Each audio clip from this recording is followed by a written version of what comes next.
नमस्कार, झारखंड के संध्या समाचार में आप सभी का स्वागत है। चलिए जानते हैं आज की दिन भर की मुख्य बड़ी खबरों को। पहली बड़ी खबर की बात करें तो रांची में राज्यपाल व दुमका में सीएम हेमंत सोरेन ने फहराया तिरंगा। झारखंड में गणतंत्र दिवस का उल्लास। भारत आज 72वां गणतंत्र दिवस समारोह मना रहा है। देश के हर हिस्से में गणतंत्र दिवस की धूम है। झारखंड की राजधानी रांची में मुख्य समारोह आयोजित किया गया है। यहाँ राज्यपाल द्रौपदी मुर्मू ने ध्वजारोहण किया। इसके अलावा मुख्यमंत्री हेमंत सोरेन ने दुमका पुलिस लाइन में तिरंगा झंडा फहराया। राज्य के हर कोने में सरकारी कार्यालय, निजी संस्थान, स्कूल, कॉलेजों में भी तिरंगा झंडा फहराया गया। सीएम ने इस दौरान सशस्त्र बल संयुक्त परेड का निरीक्षण भी किया। दुमका में मुख्यमंत्री हेमंत सोरेन ने परेड की सलामी ली। इसके बाद उन्होंने तिरंगा फहराया। अगली बड़ी खबर की बात करें तो रांची में झंडोत्तोलन के बाद राज्यपाल द्रौपदी मुर्मू ने कहा कि झारखंड वासियों के धैर्य एवं अनुशंसा तथा कोरोना योद्धाओं के सहयोग से झारखंड में कोरोना महामारी का कुप्रभाव काफी हद तक कम किया गया है। युवाओं को रोजगार उपलब्ध कराना सरकार की प्राथमिकता है। कैलेंडर के अनुसार जेपीएससी की सभी परीक्षाएं होंगी। हमारी सरकार महिला सुरक्षा के प्रति सजग एवं गंभीर है। 181 हेल्पलाइन से हिंसा से पीड़ित महिलाओं को अविलंब सहायता प्रदान की जाएगी। महिलाओं में अवैध एवं अनैतिक व्यापार की रोकथाम के लिए प्रमंडल मुख्यालयों में उज्जवल होम की स्थापना की गई है। अगली बड़ी खबर की बात करें तो सीएम हेमंत सोरेन ने दुमका में किया ध्वजारोहण। बोले, निजी क्षेत्र के 75% पद होंगे आरक्षित। गणतंत्र दिवस के मौके पर झारखंड के सीएम हेमंत सोरेन ने दुमका के गांधी मैदान में सुबह 9 बजे ध्वजारोहण किया। इस मौके पर उन्होंने कहा कि राज्य के लोगों की भावनाओं के अनुरूप नई स्थानीयता नीति परिभाषित कर रहे हैं। झारखंड सरकार निजी क्षेत्र में 75% पदों पर स्थानीय लोगों के लिए आरक्षित करने जा रही है। अल्पसंख्यक विद्यालयों में कर्मी की नियुक्ति के लिए नियमावली बनाई जा रही है। शिक्षा और पुलिस भर्ती के लिए सरकार जल्द नया नियमावली ला रही है।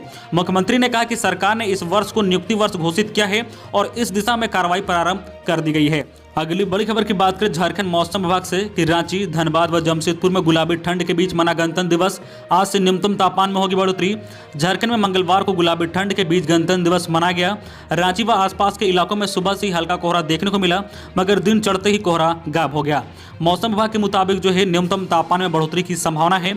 मौसम विभाग के अनुसार बिहार से लेकर छत्तीसगढ़ तक पश्चिम विक्षोभ की एक नई तरफ लाइन फैली है। इसका असर राज्य के मौसम पर भी देखने को मिलेगा। 28 जनवरी को राज्य के पलामू, गढ़वा, चतरा, कोडरमा, लातेहार, लोहरदगा, रांची, बोकारो, खुट्टी, गुमला, रामगढ़ व हजारीबाग में मेघा गर्जन के साथ मध्यम दर्जे की बारिश होने की संभावना है। 28 जनवरी को बारिश के बाद न्यूनतम तापमान में करीब 4 डिग्री गिरावट एक बार फिर देखने को मिलेगी। हालांकि बारिश के बाद लोगों को कोहरे से थोड़ी राहत मिलने की संभावना है। अगली बड़ी खबर की बात करें तो गणतंत्र दिवस समारोह में झारखंड के स्वास्थ्य मंत्री बन्ना गुप्ता बोले कि 5,000 करोड़ का कर्ज और खजाना खाली।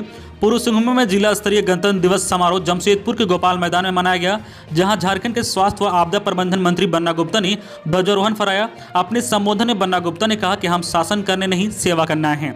जब हमने हेमंत सोरेन के नेतृत्व में सरकार बनाई है तो हमें 5,000 करोड़ रुपए का कर्ज और खजाना खाली मिला है। इसके बावजूद हमारे मुख्यमंत्री दिन रात जनता की सेवा कर रहे हैं। उन्होंने कहा कि हम समृद्ध और संपन्न राज्य बनाने के लिए काम कर रहे हैं।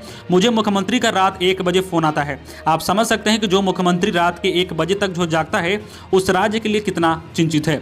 हमने कोरोना काल में दूसरे राज्य के मजदूरों की भी सेवा की है। मुख्यमंत्री ने फ्लाइट से मजदूरों को लाया है, उनकी हर सुविधा का ख्याल रखा है। अगली बड़ी खबर की बात करें तो आसनसोल से शव लेकर राजस्थान जा रही एम्बुलेंस कंटेनर से टकराई, ड्राइवर समेत 5 की मौत। उत्तर प्रदेश के भदोही में गणतंत्र दिवस की भोर एक बड़ी दुर्घटना की खबर सामने आई है। गोपीगंज थाना क्षेत्र में राष्ट्रीय राजमार्ग 16 स्थित अम्बवा माधोपुर गांव के पास पश्चिम बंगाल से शव लेकर राजस्थान जा रही एम्बुलेंस खड़ी कंटेनर से जा भिड़ी। इस दुर्घटना में ड्राइवर समेत 5 लोगों की मौत हो गई है। सूचना के बाद पुलिस शवों को कब्जे में लेकर पोस्टमार्टम के लिए भिजवा दिया है। पश्चिम बंगाल के आसनसोल से शव लेकर एम्बुलेंस सोमवार को राजस्थान के चित्तौड़गढ़ के लिए निकली थी। जीटी रोड पर पहुंचते ही ड्राइवर को झपकी आ गई और वह ड्राइविंग पर से अपना नियंत्रण खो बैठा। एम्बुलेंस सड़क किनारे खड़े कंटेनर में जा पड़ी। इस दौरान 2 ड्राइवर समेत 5 लोगों की मौके पर ही मौत हो गई। अगली बड़ी खबर की बात करें तो कोयलांचल विश्वविद्यालय में 333 शिक्षकों की होगी भर्ती। जाने योग्यता और आवेदन की अंतिम तिथि। शिक्षा के क्षेत्र में नौकरी की तलाश कर रहे अभ्यर्थियों के लिए अच्छी खबर है।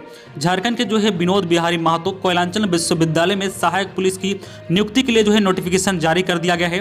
धनबाद और बोकारो के सभी 10 सरकारी कॉलेजों के अलग अलग विभागों के लिए 333 सहायक शिक्षकों को रिक्तियां निकाली गई है। आवेदन फॉर्म विज्ञापन जारी करने के 21 दिनों के भीतर यानी 17 फरवरी तक जमा करना है।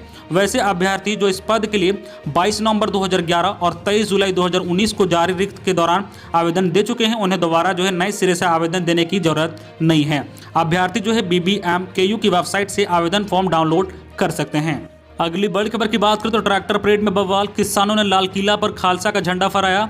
आईटीओ के पास ट्रैक्टर पलटने से एक किसान की मौत। दिल्ली में किसानों के ट्रैक्टर मार्चे में बवाल जारी है। किसान बैरिकेड तोड़कर लाल किले में पहुंच गए हैं और खालसा पथ का झंडा फहरा दिया है। किसानों का एक जत्था इंडिया गेट की तरफ भी बढ़ रहा है। उधर आईटीओ के पास ट्रैक्टर पलटने से एक किसान की मौत हो गई है। आईटीओ पर पुलिस ने किसानों पर लाठीचार्ज कर दिया है तो किसानों ने पुलिस पर पथराव कर दिया है। झड़प में कई किसान और पुलिसकर्मी घायल हुए। किसानों ने ट्रैक्टर दौड़ा दिया तो पुलिस को पीछे हटना पड़ा।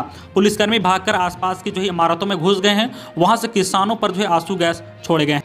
अगली बड़ी खबर की बात करें तो 8 साल पुराने वाहनों के मालिकों को झटका। नितिन गडकरी ने ग्रीन टैक्स प्रस्ताव को दी मंजूरी।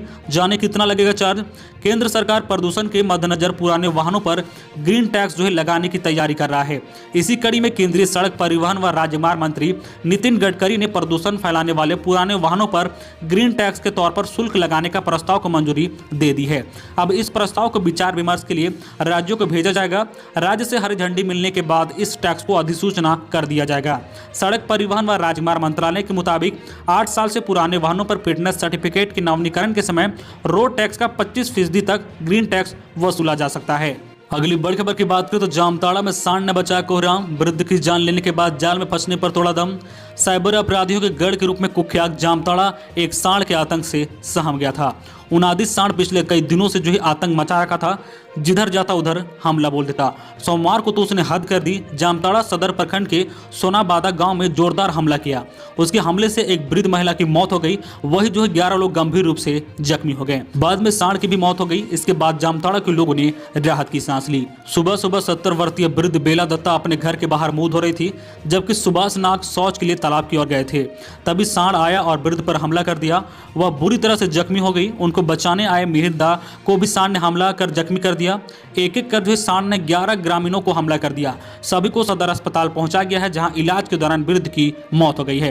अन्य घायलों का इलाज चल रहा है। अगली बड़ी खबर की बात करें तो लोहरदगा बीएस कॉलेज स्टेडियम में झारखंड सरकार के मंत्री डॉक्टर रामेश्वर उरांव ने राष्ट्रीय तिरंगा फहराया, परेड का निरीक्षण किया और लोगों को संबोधित किया। मौके पर उपायुक्त दिलीप कुमार तोपो, एसपी प्रियंका मीना समेत प्रशासनिक व पुलिस के अधिकारी व अन्य उपस्थित थे। अगली बड़ी खबर की बात करें तो शहीद पुत्र की प्रतिमा के समक्ष पिता ने गणतंत्र दिवस पर किया ध्वजारोहण। मां ने चढ़ाया पुष्प। गणतंत्र दिवस के जश्न के बीच झारखंड के पूर्व सुकमी जिले के घाटशिला में राष्ट्र ध्वज तिरंगे के ध्वजारोहण के दृश्य खास रहा। तिरंगे को सलामी देते हुए देश की खातिर कुर्बानी देने वाले वीर सपूत को भी याद कर सबों का सीना गर्व से चौड़ा हो रहा था। घाटशिला के गोपालपुर में शहीद दिलीप बेसरा के प्रतिमा स्थल पर शहीद के पिता सिंगराय बेसरा ने ध्वजारोहण किया। अगली बड़ी खबर की बात करें तो साहिबगंज जिले में डीसी रामनिवास यादव ने तिरंगा फहराया।